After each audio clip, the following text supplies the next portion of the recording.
Nauyaone nyaya yangu ndinoda kuti nditaure kudai ndiri kundibata zvakanyanyisa zvekuti ndiri pakati pejeri ndiri kuparirwa nemakwasha vangu ndakatarisana navo ava. Joyce ihanzvadzi yangu akashayika 2024 musi wa32 June. Up to now hembe vakakira mumba kwavo. Chikonzero handisi kuziva kuti ndechei. Joyce munhu akanga ari kutambura ari mumaoko mevanhu vekwaduri. Kushungurudzika kwake kwaangachiita nanhasi uno ini ndiri kutoshayiwa chaivo chaiko kuti chirudzii. Ndiri kupererwa nesimba because kubva kushayika kwaakaita up to now handina kana zororo ndabotaura kuti hazi ndawana zororo rikanavo. Ndiri kuramba chingofamba up and down ndichindobvunza kuti nai makwasha ko zvinhu zvava papi. Vari kutaura kuti hazi tiri kugadzirira hatisati ane mari. Ndotaura kuti makwasha ko zvinhu zvava papi. Ndiri kugadzirira hatisati ane mari. Vakaisa Roja mumba imomo. Vaisa Roja udare sezvo Roja ndiwo akatsvaka. Isu takasiya zvinhu zvese zvakarongedzeka kudai sezvo. Asi ivo vakazoenda kundobvisa zvinhu izvozvo ndobva vatisa mu1 room. Izvozvi pane chikoro. Zvinhu zvimutibata chinotangamira. Pane chikoro chakutoitwa ipapo. Kuti ndizive kuti mari yacho vari kuisa kupi handisi kuziva kana. Kufamba kwese kwandiri kuita kwese uko ndikatara kuti ndivo vanga vari suppose kuti vaende kubatsira nemari yacho kuda kuti ndiite sei ndifambe nayo. Asi ini ndiri kushandisa mari yangu. Parufu chaivo chaivo paJoyce ndii ndakabhadhara chikafu chese. Kubva pakutanga chaivo perufu kusvikira rufu rwochirase rufu ruchipera. Tikanzi nevechechi panofanirwa kuda kuti pagadzirwe kechi. Ivo vakwasha ndivo vanga vari suppose kuti vaite sei vaende kuda kunoita zvinhu zvese izvizvi. Hapana kana wana akatadza akauya kana. Munhu akauya apa ndiLangton Church. Uyu Daniel anogara pano paHonda. But akafeira kuda kuuyako munhu anga ane motikari. Tsanzirai ndiwo zvimwe chete. Handisi kuziva kuti chakamutadzisa kuti auye chii. Pakuda kuzoti nyaradzi ndobva vakazouya. Akatanga kusvika ndiDaniel. Zvikanzi avhanuka kumanguva ikwa something past 2. Zvikanzi ndiani? Ndikanzi ndini Daniel mukoma waMorris. Ndikati kwakanaka here. Ndikanzi atauya vhurai ndobva tavhura. Ndipedza kuvhura papa moziva ndakarwadziwa zvikuru chaivo kuti saka apa pakutoya kuzogoyiwa mbatya. Kana undibata kana maoko havana kundibata kana maoko kana havana kundibata maoko. Saka changamire yairi iri kutondibata chaivo chaivo kuti ndizwewo pfungwa dzavo kuti ko muri kuchengetere chiko mbatya dzehanzvadzi yangu. Mazvita changamire. Ukamati apa maunogwa mbatya waigwa chii? Mati ndazamuchitei vanondibata maoko wanga ugogwa mbatya panyara. Aiwa ndiri kutaura kuti pavakauya ndikataura kuti ndo pakatangira nyaya yacho kutaura kuti taida kugwa taida kugwa mbatya. Petaida kugwa mbatya ipapa chikonzero chakaitisa kuti tisagure mbatya. Joyce akatanga kusvikira kwaHondi. Asvikira kwaHondi akatambirwa mumusha. Ndokubva ashungurudzika nani nevabereki vekwaduri. Then obvapo ndobva aenda kuPrazi. Asvika kuPrazi kwekwe vakashungurudzika futi ikoko. Ndobva vamuita sei? Ndobva vamubvisa futi ikoko. Ndokubvapo ndobva auya papi pamba paakazofira ari apo. Vana vake vari ndiani? Iye Joyce. vana vaJoyce. Mwana waJoyce ndinaye kumba. I1 chete. Then Morris wanga ine mwana wake 1. Anouya Alice ndiye ari panapa. mwana wana ruchengetwa arichengetwa nani ndini kutomuchengeta ndino waiti kutomuchengeta modaro kutotamburawo zvakaipa chaizvo zvekuti haana kana chari kumboita kana chikafu chendotobudisa zangu inini ndo chachanoti zvikafu saka ndikurutomwendesa kuchikoro no ndikadaro ndiko zvinese kuchikoro haasi kuchaenda kana ane 43 years ane 43 years mukomana iyi saka mwana saka ndikamuti kudiwo namama ndikamuti kudii vanozvimirira vega vanomira vega imi mune nyaya ine mubasha wenyu but hayi kuti muri kuchengeta munhu ane 43 hayo ndekuruda ane mhuri munhu atori sachengeti madhara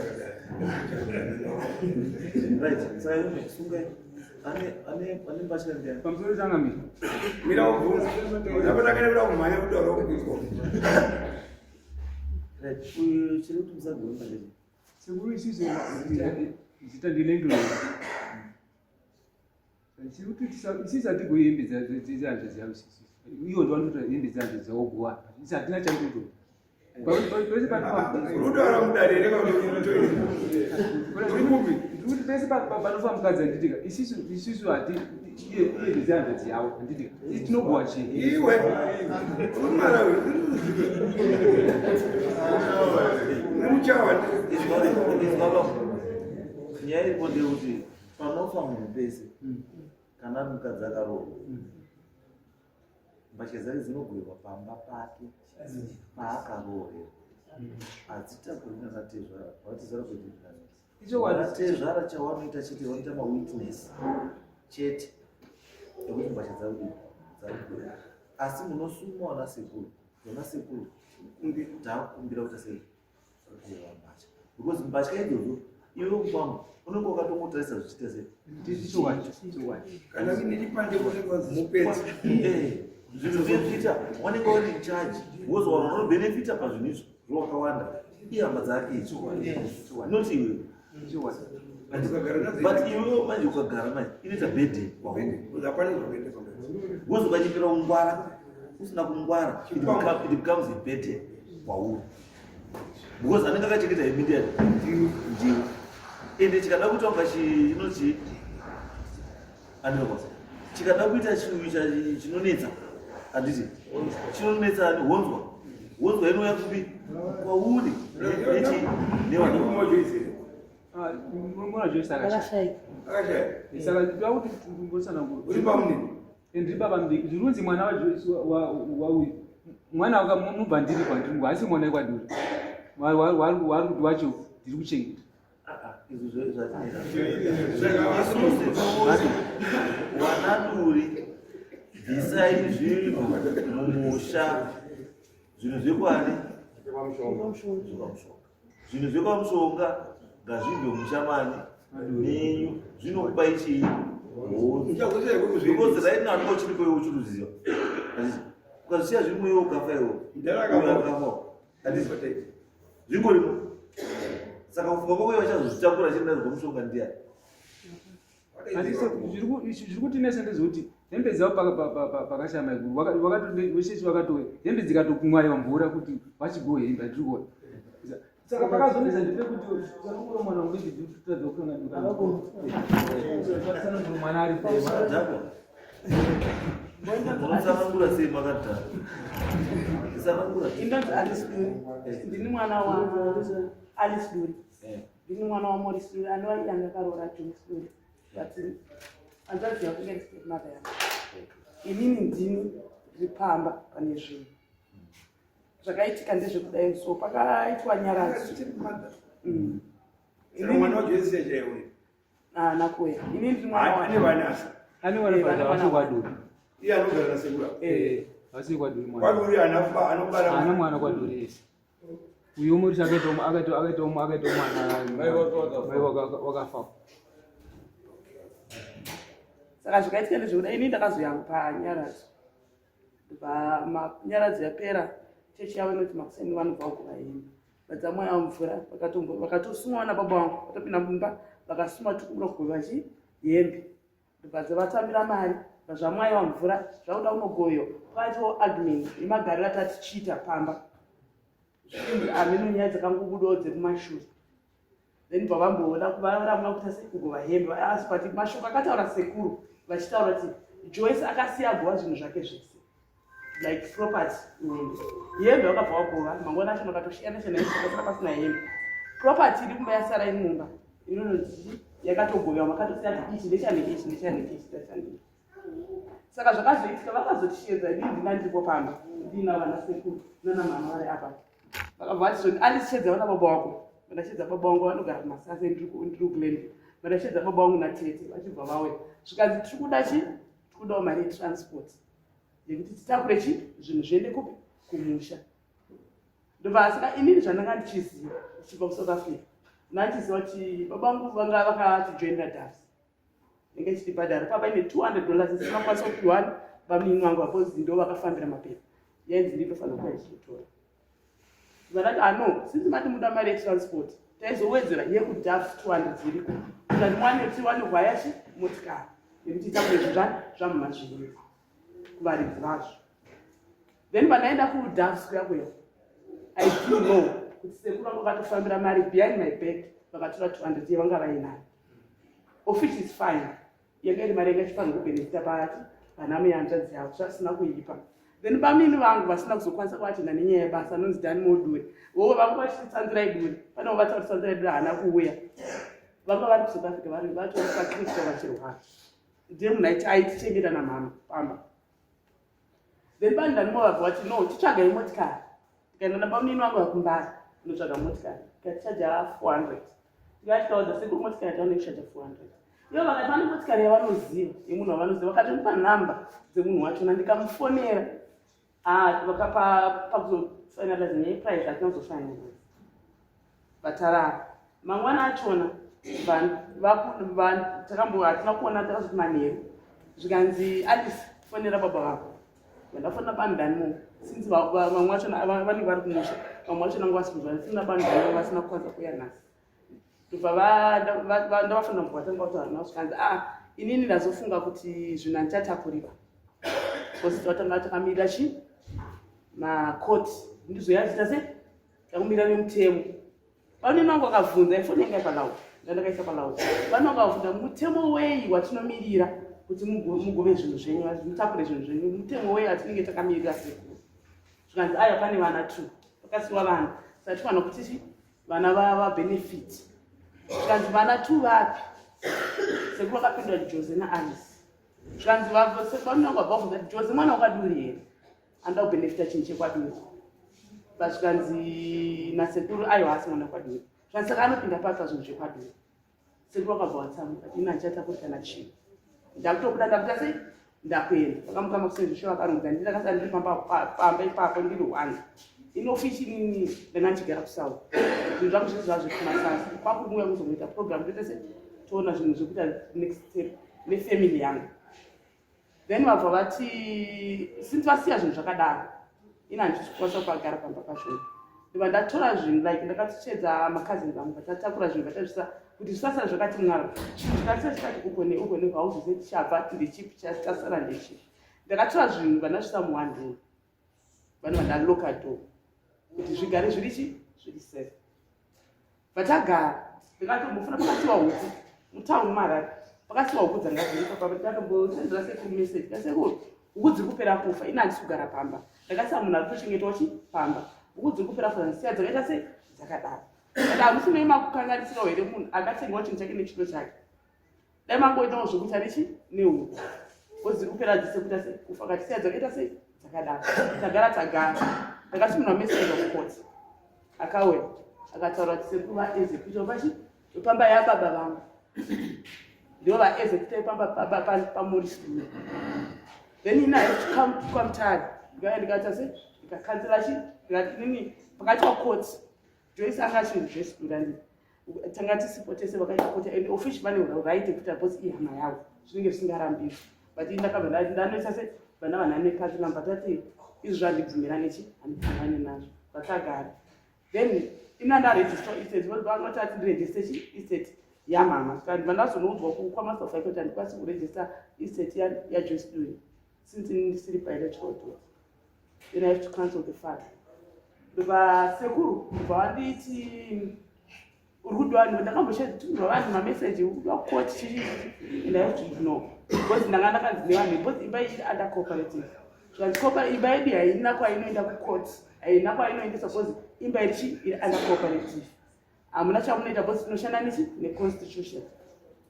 Then sekuru vakazouya cooperative imba yakatengwa kuti cooperative aya mastands asati ane matitle deeds stand yakatengwa kuti cooperative yavakatongopiwa vachiri kubhadhara masoja anga masoja anga masoja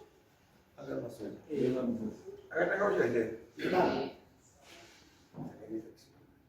kana ari baba akatanga kushanda akasara surviving spouse there Jason. So it means Duli is a claim. Because pakaitwa process yekutenga kwestate cooperative kuti vakapiwa akadulanga saka uri kune stake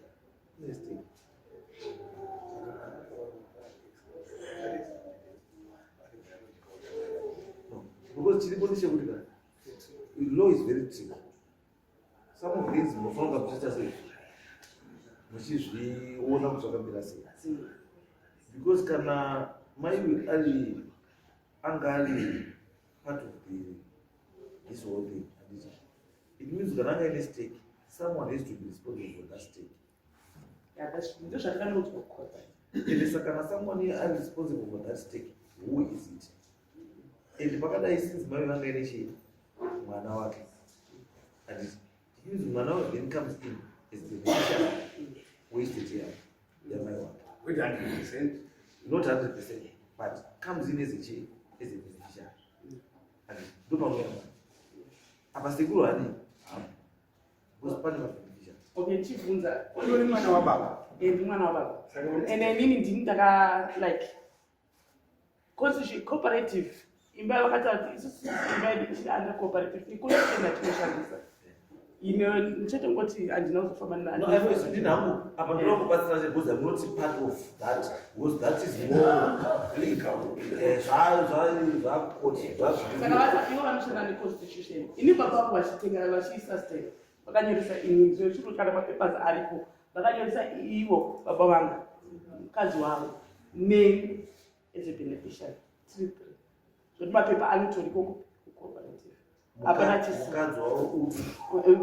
Iye Joyce Duli. Yes. So those are looked up.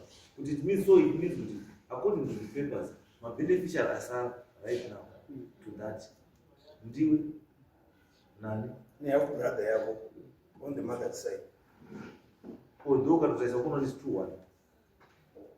So it also means that you're going to share. That's the ratio that we're going to be using. But that's not the issue. You share the property. The issue, yeah, you put it. That will lead to issue yeproperty yapinda pakuti sekuru vakaramira kuti matizo nemuya hatese abenefit because issue yasekuru chaisha kunzi kupika kwavaita chokwadi issue yavo ndeyekuti ase ndenyaya yepanda ndo issue vataura nyaya yekuti hamusingozwa kuti rendi inyaya yepanda saka tikuti isusu this one from the explanation tese 3% saka tuti sekuru ndawasachike sekuru warichi havasiwo varipo asi mwana wakakuchengeta 43 year old saka chiripo nekuti chiende yakotaura mwana kuti mwana abatana neupi neuyu andi wabatana neuyu zvatoti imi mwana sekuru wanoronga chii mbatya dzigoyo zvine zvinozoya kumashure zvaneta but vanhu vari pasteka waliwelifa ndeuyu nani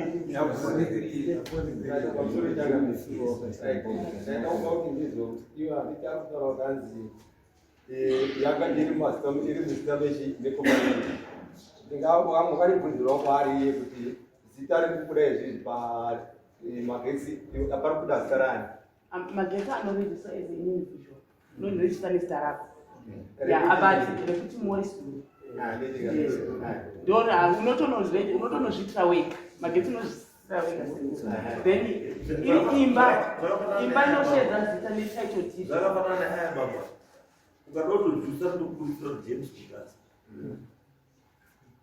Mukadzi saka inyaya yuniversity let's go back ende mubatishi moya kuroma aisakaenda kukoti but so far wandikuza ndi executive chestudent sekuru ini ndakava ndaitwa executive wamori but sekuru in this issue sekuru azviti akaiswa but he is not supposed to be executed because maybe pakaenda kuti he misrepresented ndezvandakataurawo he misrepresented yes because akaenda chiti ndini ndega hama yacho asina kuti pane mwana saka kuti sekuru nemwana wemufi ngavachiuye yaibva izvesiku there's nothing to argue chinhu chachisi chenyu ndechemukwasha nemhuri yake ndechatete newana wake saka ngatisaargue to benefit boy iwe ukazwa sei mudhara wafa ikoko handiti wafa iwe mudhara wozwa kuti iwewe mwana wako iwewe handiti autadza kuya kotora imba yako iwe wakatezvara wari kutora imba yako usaite iwe zvokurwadza nyangwe bhaibheri rinotaura uchazvaunataurwa kuti sei plus pane imwe issue iri so touching yekuti pakati pezvinhu zvamhama izvozvozvo mune zvimwe zvinhu zvehanzvadzi yavo yakafa zvawakaviga zvawakachemera hanzvadzi yavo pamba pedu ndopa zvinhu zvanga zvirimo mumba imomo dzine zvinhu zvevasiwa 2 zekumba munoona chika ndikataura kuti uyu kawe musikana waika ari kushandiswa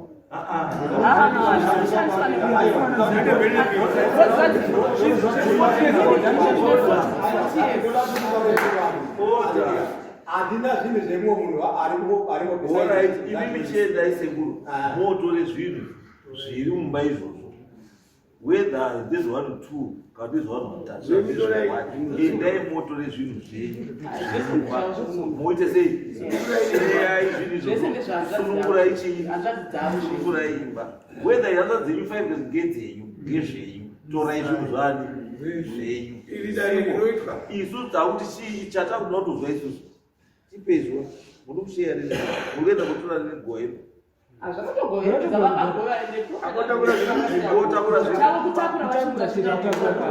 ndozvandikutaura munotakura riini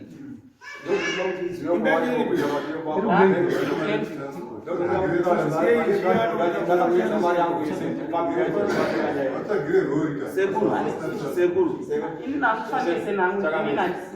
is why guys let's not try to so much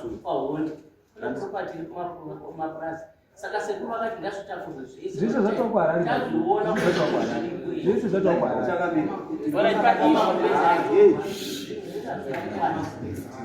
zvinhu zvacho munoonga no handisikuita nditisizi vachangambi ona padari joyce akatanga kusvikira pahonda akabva pahonde akaenda kupi sekuru izwai sekuru kwahonde kuneicha Joyce kune hembe dzake dzakaziri saka hembe dzaJoyce dziri kwahonde handiti zvinhu zvaJoyce ndozvigowera kuti zvinogwerwa zvese kwachigodora saka ndimutoreka zvinhu zvacho ngazviende kwachigodora zvichiuya nani kochangamiko saka munoti ndimupe mari aiwa vakwana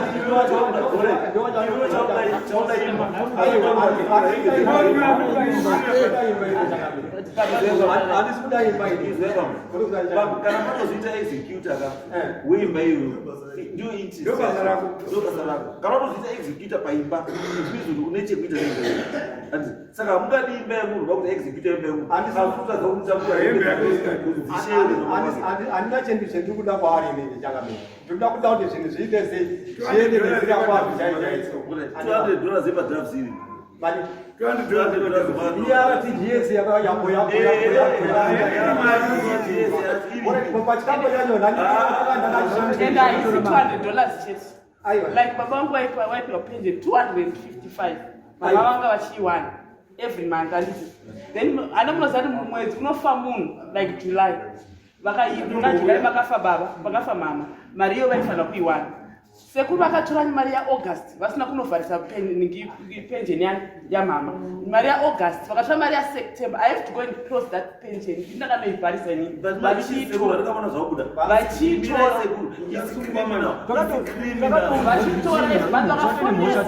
vakafonera nevanhu vepensions. Vakafonera phone number. Vakataura kuti zvinhu hazvisati zvagoviwa saka inini mari ndichiri kuita sei ndisati ndanga ndavharisa pension. But pension inovhara musoro mwedzi wafamu. Tatopedza handiti. Guys, sekuru zvinhu zvese ngazviende kwachikodo. Mugowe zvemufi. Imi masikana mukwana zvadii? Zvanetsa. Wasikuya kotora zvinhu let us know. Ende imimi handisi kutoa kuti ndichibva mari pesa. Kana mukakwanisa kuwanawo your contribution towards that. Isai contribution mubatsirana sekuru zviende panzvimbo chi 1 zvibhuye because at the end of the day sekuru haana chinomunetsa because hemba simba kwa. Kumusha zvamama pakwanisana wanda vatefamba. That's what you Zvinhu zvekutakura zvinhu hapana problem. Vana baba vangu vanokontributa mari iyo tase. Tunotaka transfer 150. itakure zvinhu zvemunhu